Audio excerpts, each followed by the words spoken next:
Hey Streetwise crew, thank you so much for tuning into this video. Today I'm going to share with you exactly how I have made 12,400 Canadian dollars since the beginning of the year as a part-time trader. I do other things. I am mostly focusing on long-term investing, coaching, content creation, but I have been doing trading on a week-by-week basis, but the results for me have been very staggering, up 58%. And what I've been learning is that it is very, very important to understand the stocks that I trade. So in this video, I'm going to show you exactly how, as a regular guy, not a Wall Street hotshot, I have managed to have this return. The S&P 500 so far has been up. I checked yesterday on July 10, it was up 8%. So if you compare it, I am up by at least 50% compared to the S&P 500.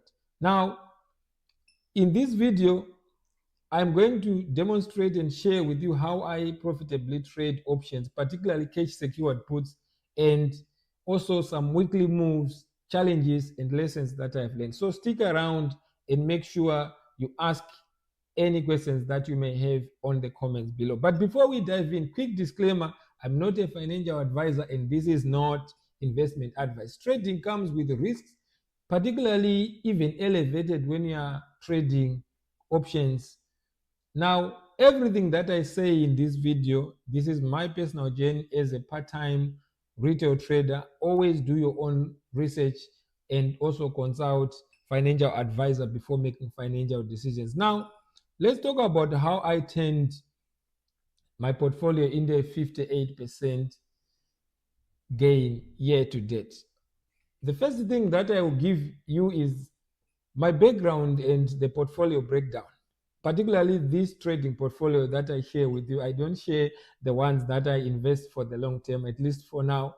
I'm an economist. I grew up in Zimbabwe, studied economics at the University of Zimbabwe, then immigrated to Canada, completed 2 master's degrees, including a Master of Food and Resource Economics and another one that was a Master of Arts in Resource, Environment, and Sustainability. I say that to provide context to say it is very, very important to have an understanding of the markets, how the world works. So I believe that education kind of gave me an edge, but that was not enough. I read a lot, more like a typical Wall Street analyst. If I see articles or even challenging or contrasting views with my beliefs or my thesis in the investment world, I would like to understand what's going on. So I'm very keen on that.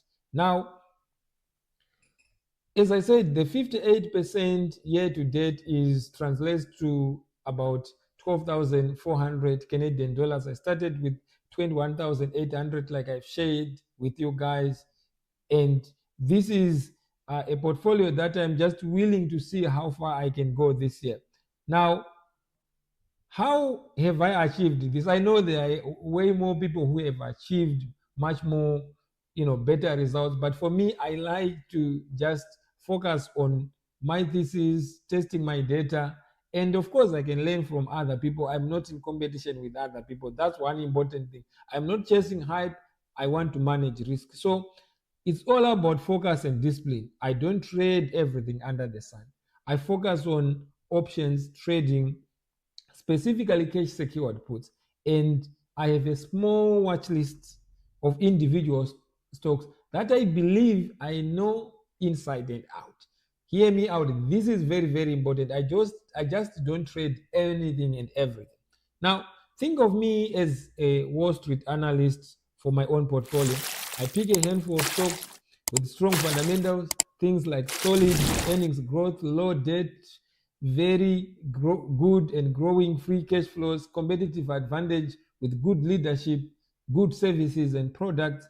Now, then I want to wait. I don't chase the hype, like I said. When these stocks retrace, pull back after, let's say, an earnings miss or something that does not fundamentally change the story of that particular stock. Fundamentally, because sometimes the stock might fall and then maybe that's the change in the thesis. I don't like to trade those kind of stocks. So that's very, very important. So I quickly see to like if a drop happens on a stock that I follow on my watch list, I'm like, is this going to change the thesis, the fundamental of the story? Most cases, or in some cases, it's just about overreaction of investors or even traders. Then I then look for opportunities to strike either by buying shares or doing selling cash secured puts on to generate income. For example, I've been trading puts on Sofi since it was $9. And what I do is, for example, if I want to sell a cash secured put, let's say today is trading at $21. Just as an example, I would say open the position by selling one cash secured put for a strike price, let's say of $20. So for that, taking that risk to be willing to buy it at $21, I can be paid $1. So one option contract will have 100 shares, so that would be $100. So if I have 5 contracts, that means I will have $500, and usually I like 1 month out. Even though once I see the profit, I close the position by buying at a lower price in that case, because if the price goes up away from the strike price, most likely the option contract will actually lose value. So in this case, what we call theta, the decay, in this case, we will be working on my side as a seller. I don't want to always be a buyer. I want to be a seller. I receive premium, and this will also even reduce my cost basis, because if I open the position by selling a case secured put for Sofi, for example, for a strike price of $20, which is, let's say, $1 below, and I get $1, it means I actually, even if it retraces to below $21, I will have bought it effectively at $19, even though at that price it was at $21. So that's where the edge is. Now, this is a very important thing, and I love this strategy, and it's been a cornerstone. But let me tell you the step-by-step process. Number one, I build a curated watch list, like I indicated, and then I have 10 to 15 stocks that I follow closely, more like a Wall Street analyst, and I look at their financials, profit margins, particularly I look at the free cash flows. Has it been growing?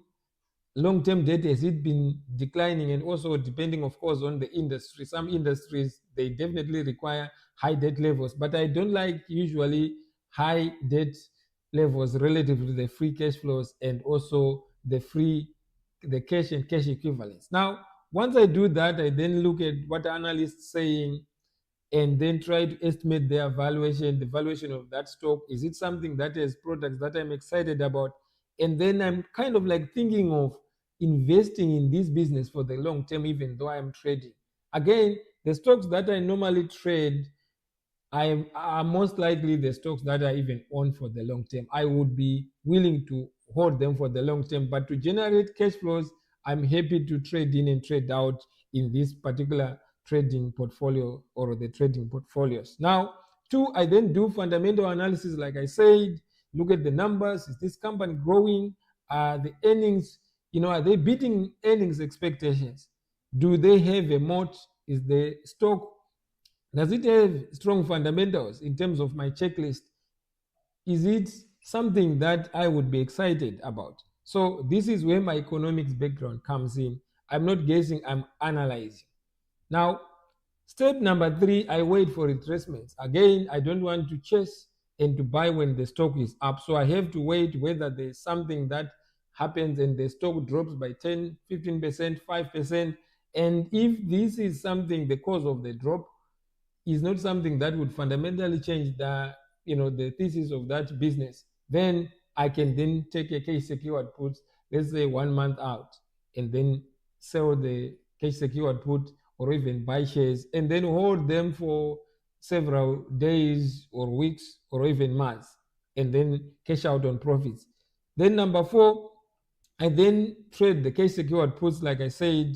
I gave you an example. And then step number five, I then manage emotions. This is very, very important. In my view, I believe trading, I would say maybe 80% or even 90% of trading is all about psychology. Fear and greed can kill your portfolio.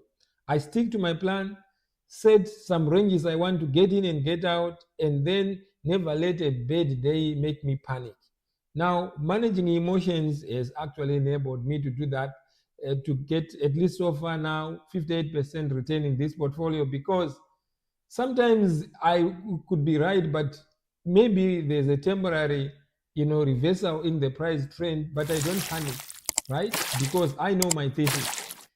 Now, the method is not flash, but it shows discipline. It's something that is repeatable, and I have built it for someone like me who likes to do other things. So I then open positions and then do other things that I love to do. Now, in terms of the weekly moves, I this week I traded Sofi. I did also a trade on UVIX, which is a leveraged ETF that tracks the volatility index, because I understand from my experience and observation that as the S&P 500 or most stocks, particularly I like to focus on the S&P 500 in the US, which is a basket of companies that come from different sectors that are publicly listed in the US.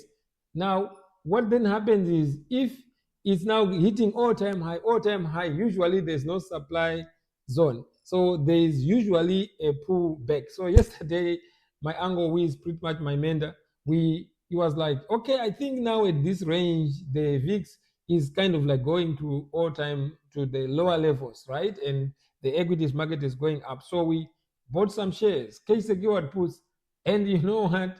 Today we cashed out because it went up.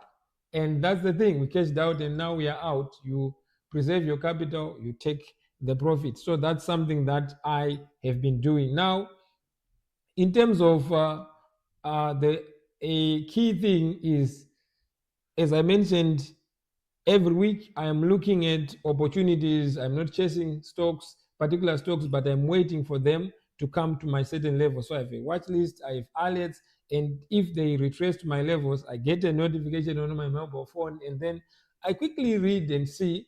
And I use Trading View, for example, and once I click on the stock, I can actually see the stock ticker. I can actually see if there's news that has popped out. Usually there's something, and I ascertain if it's something that could cause the fundamental change of the story. Watch the retracements, and then I do the stay disciplined. And again, this is not financial advice, just my approach. Trading involves risk, so always do something that you are comfortable with. So, do you want to trade like me? Here are the 3 tips to get started. 1, focus on what you know.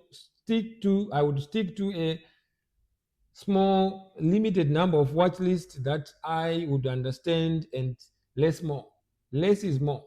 2, patience. I would be patient. Wait for retracements and don't chase high. Patience turned my portfolio into 12,400 in like 6 months on a 21,400 Canadian dollars. For me, that so far shows that my method has been working. Again, I don't know if it's gonna work in the future, but that's the exciting part. I'm looking forward to the next moves and how this will work out. Now, the last step is to control emotions, and I set out some rules to stick to them, and then clear head will always prevail, because you need to have a life and not worry about stocks all the time. So that's an important thing. Now, are you ready to take your trading to the next level? I'm sharing a full playbook.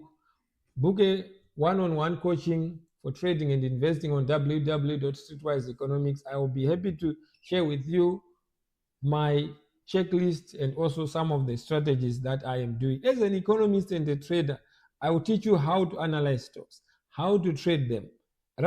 I would say rather how I analyze, how I trade them, because that's my approach.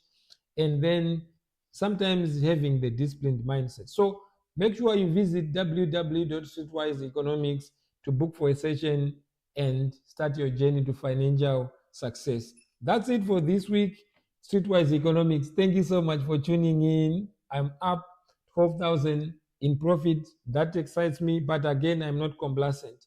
I thought I would just share with you guys. If you have any questions, share with me on the comments below. But also check out my latest video on how I invest in stocks. That's something that I co-created with a friend, Tinashe Mkogo, and we talk about step-by-step how we analyze and go in a little bit more detail specifically on how we analyze stocks. Make sure you subscribe and hit the like button so that you don't miss the next episode. Thank you so much, and may the markets be on your side. I will see you on the next one. Bye bye for now, and may the markets be on your side.